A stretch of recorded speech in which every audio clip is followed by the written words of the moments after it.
how to earn rewards in Dreame App. Hello guys, kamusta po? So this is the AMZYT channel and dito po ituturo ko sa inyo kung paano mag-earn ng rewards sa Dreame App. Okay, so first, let us open the app. Okay, wait lang natin.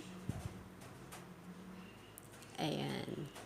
So, I have here my account. So, in this account, let us check the wallet. So, from the wallet, I have the 11 coins.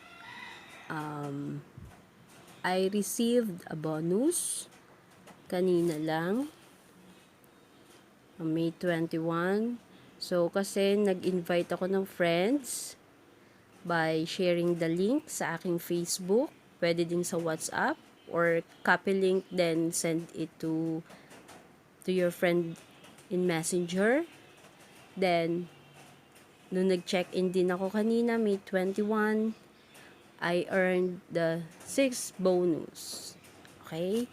So, yan yung mga activities ko and the bonus received kanina lang. Okay. Then, if you have another account, okay, we can log out muna. So, sa settings, magla-log out ako. Okay. So, if I will use my email,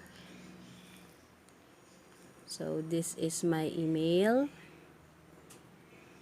So, the password for my email. Okay. So, ito na yung aking account para sa Child James. And, kita nyo yung gift na parang gift box.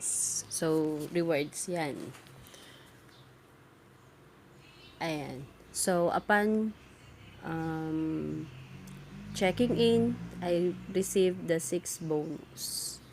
And then, yung rewards ko for today is I have to read 15 minutes.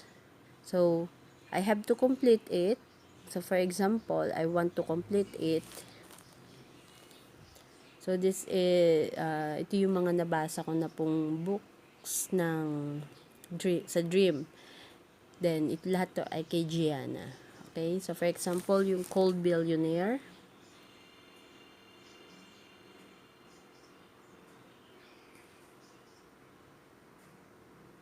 Oh. Hindi kasi ito yung na-open ko eh. Yan. Or halimbawa, yan, dito sa chapter 3. For example, meron kang gustong basahin, gusto mo umpisahan, pwede ninyong basahin muna yon in 15 minutes to get that 5 points. Pero kung tinatamad naman kayo magbasa, ganito lang po yung ginagawa ko. So, dito sa settings, i-scroll ko lang siya. Auto-scroll. Yan. So, iniiwan ko na lang yung phone ko for 15 minutes kung kailangan kong makapagbasa within 15 minutes. At kung kailangan ko naman magbasa ng 45 minutes, iniiwan ko din lang siya hanggang sa ma-check ko kung ilang minutes na ako nakapagbasa. Okay? So, ito yung one way kung bakit ko natapos yung mga books ni Gianna sa Dreame App. Okay? Then, so, i-back muna natin kasi sayang naman ng oras. Okay. So, kung sakaling natapos mo yung 15 minutes, punta ka lang ulit dun sa rewards. Okay. Ayan. So, makikita nyo dun, 1 minute over 15 minutes. Hindi ko pa siya nakukompleto. Pero pag nakompleto ko siya ngayong araw na to, so, maglalagay dyan ng claim. At i-claim yung 5 bonus. Kung makaabot ka naman ng 45 minutes, then, magkiklaim mo naman yung 10 bonus. Okay. So, if I am going to invite my friends, so I will share an invitation link to my friends, I will earn the 5 bonus. So, to complete it, so yan. Ito yung medyo madali lang. Yan. So, pwede kang mag-copy link, mag-share sa Facebook or sa WhatsApp. Dito ako lagi sa Facebook eh.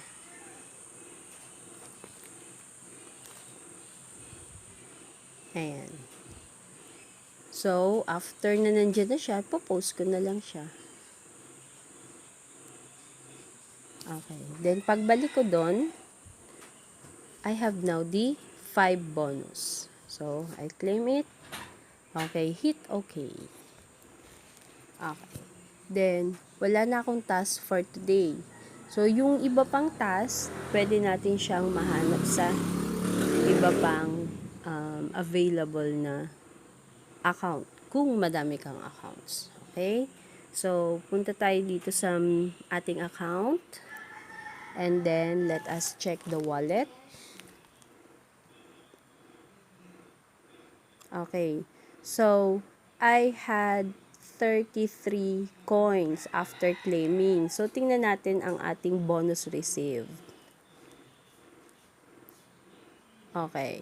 So, tingnan nyo yung date na May 21. So, 6 bonus sa check-in. Then, 5 bonus sa inviting of friends. Ay, sorry. Oh. Okay. Yan. Then, dito naman sa history, makikita mo talaga yung mga na-earn kong points kung bakit ako nakatapos ng pagbabasa dito sa Dreame App. So, alin ba dito yung madami sunod-sunod? Ayan, itong April 23. So, nagbasa akong 45 minutes, nagbasa akong 15 minutes, ginvite ako ng friends, nag-check-in ako. So, ilang points yon?